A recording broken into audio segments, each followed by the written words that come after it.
ikaapat na istasyon. Ang paghahampas at pagpuputong ng koronang tiyak. Sinasamba at pinupuri ka namin o Kristo. Sapagkat sa pamamagitan ng krus ay sinagip mo ang mundo. Sumainyo ang Panginoon At sumainyo rin. ang mabuting balita ng Panginoon ayon kay San Mateo. Puri sa iyo, Panginoon. Si Jesus ay dinala ng mga kawal ng gobernador sa pretorio at nagkatipon ang buong batalyon sa paligid niya. Siya ay hinubaran nila at sinuotan ng isang balabal na pulang-pula. Naglikaw sila ng halamang matinik at ipinutong sa kanya. Saka paghawak ng isang tambo sa kanyang kanang kamay at palibak siyang niluhod-luhuran. Kinuha nila ang tambo at siya ay pinaghahampas sa ulo at matapos kutyain, kanilang inalisan siya ng balabal, sinuotan ng sariling damit at inilabas upang ipako sa krus. Ang mabuting balita ng Panginoon. Pinupuri ka namin, Panginoong Jesucristo. Pag-inilan.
pagninilay. Hindi ba't ating nito o ating sinasabi, sinaktan mo ang aking damdamin. Sinasaktan natin ang ating kapwa sa pamamagitan ng matatalim na salita o pagbubuhat ng kamay. Sinabi ni Jesus, anuman ang gawin mo sa maliit na ito, ay ginawa mo sa akin. Sinasaktan natin muli si Jesus kapag sinaktan natin ang ating kapwa. Sinasaktan natin si Jesus sa ating patuloy na pagkakasala. Panalangin. Panginoon, Ikaw ang aming hari, subalit ano ang ginawa nila sa iyo? Ang iyong sentro ay ang nagiging bato, at ang korona mo ay lagi sa gilid. Linis mo ang hampas at kagubit. Tinanggap mo ang pagkukyang, masdan ninyo ang hari ng mga Hudyo. Bakit?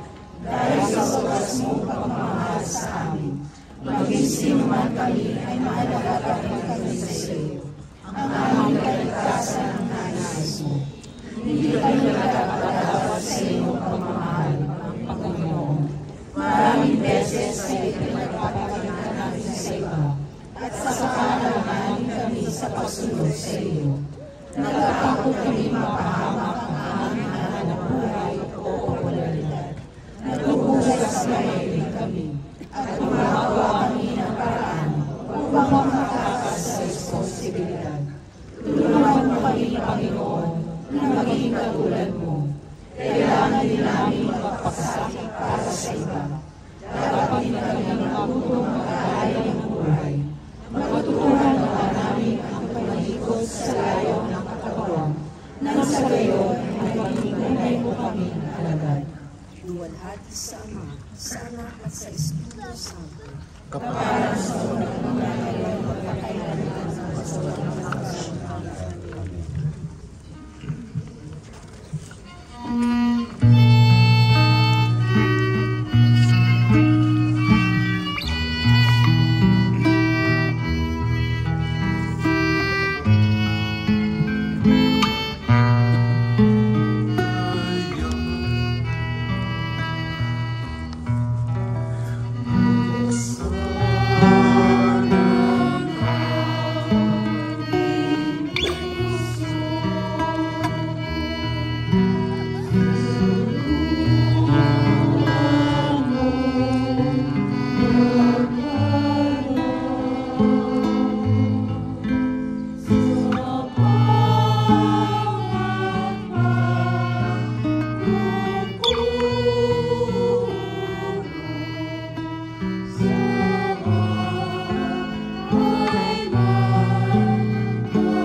Ikalimang istasyon, pinasal ni Jesus ang krus. Sinasamba at pinupuri ka namin o Kristo. Sapagkat sa pamamagitan ng krus ay sinamit mo Sumainyo ang Panginoon. At sumainyo rin. Ang mabuting balita ng Panginoon at Papuri sa iyo, Panginoon. Kaya si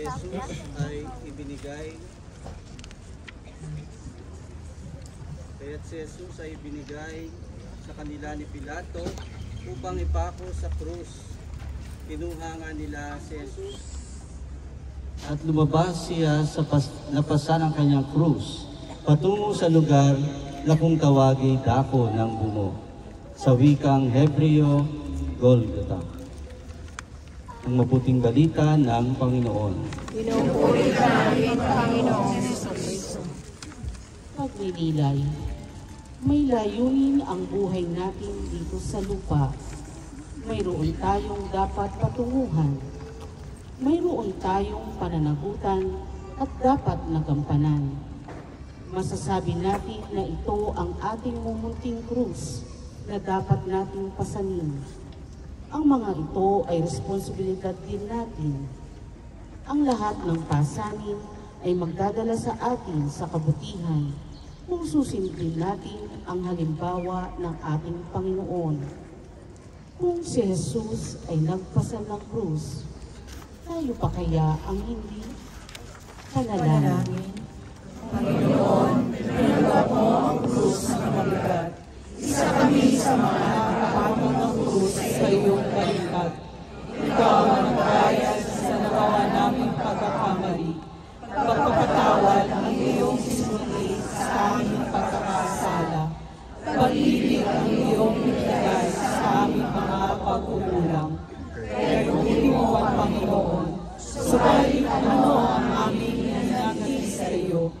Ayaw na namin mapilis o magpakasakit. Palagi kami ng nakapupunan o nagbibintang. Ang aming sarili lamang ang aming kinikilala. Ang iba ay tinutuloy naming handa sa aming paghangat sa buhay.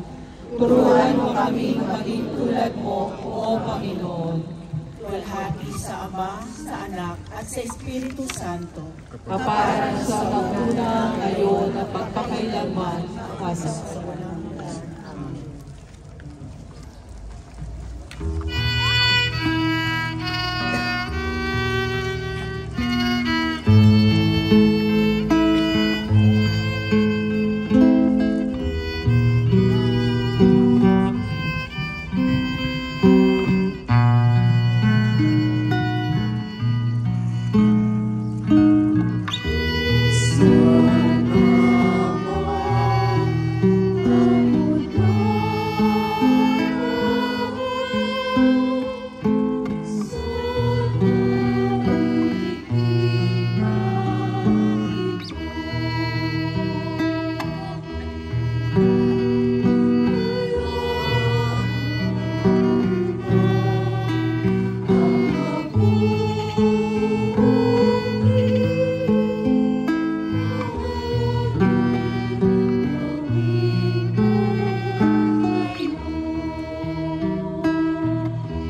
anim na istasyon. Ang pagkatapa ni Jesus. Sinasamba at pinupuri ka namin, O Jesucristo. Sapagkat sa pamamagitan ng krus ay sinagot mo ang mundo. Pagninilay. Ang tao ay hindi laging nagtatagumpay sa buong buhay niya. Hindi ang lahat ng oras ay mayroong kasayahan. Mayroon ding panahon ng kagipitan at ng kalungkutan. Mayroon ding oras ng pakipagtunggali. Datapwat, hindi dapat manatili sa ang isang tao sa pagkagrupo o kalungkutan. Kailangan niyang magsumikap. Ang mithin ng Diyos para sa tao ay isang buhay na makahulugan. Nais niya na ang tao ay laging nagpupunyagi at hindi umaayaw kung may mga isip. Panalangin. Panginoon, dahil sa bigat ng krus, ikaw ay napasukaso. Labis kang nahirapan sa mga hagupit na namatay sa iyong katawan. Labis kang nanghina dahil sa maraming dugo na dumahanap mula sa iyong ulo, gawa ng koronang tinig. Subalit ikaw ay bumangon, para bang sinasabi mo sa bawat isa sa amin, na huwag kami manatili sa pagkasukaso kung kami ay nadadapa sa tubig ng pagkakasala. Kinakailangan bumangon din kami. Sa tulong mo, Panginoon, babangon kami muli mula sa isang buhay na walang direksyon, tungo sa isang buhay na naaayon sa kalooban ng Diyos. Babangon kami sa pagkakalipin sa mga misyong lokal, alak o drogas, tungo sa isang buhay na nakalaang magiging kasangkapan mo sa iyong misyong pagliligtas dito sa lupa. Walhati Sama, sa Anak at sa Espiritu Santo. Kaparan sa unang-una, ngayon at pagkakailanman sa walang hanggan.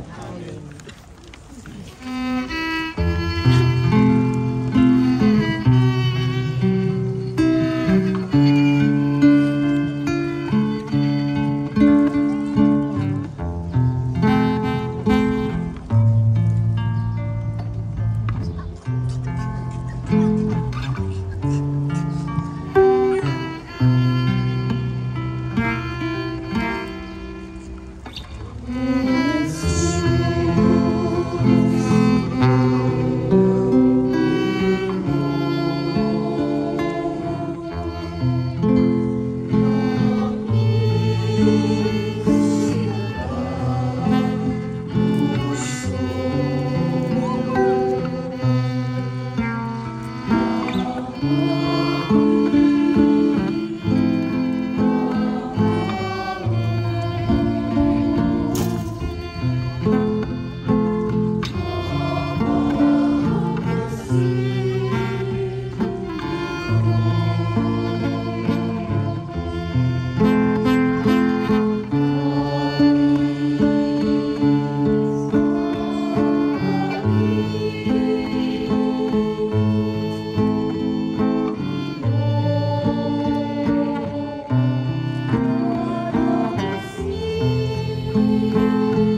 kapatid, tayo ay aalis dito ng 7:30. 7:30 para meron pa tayong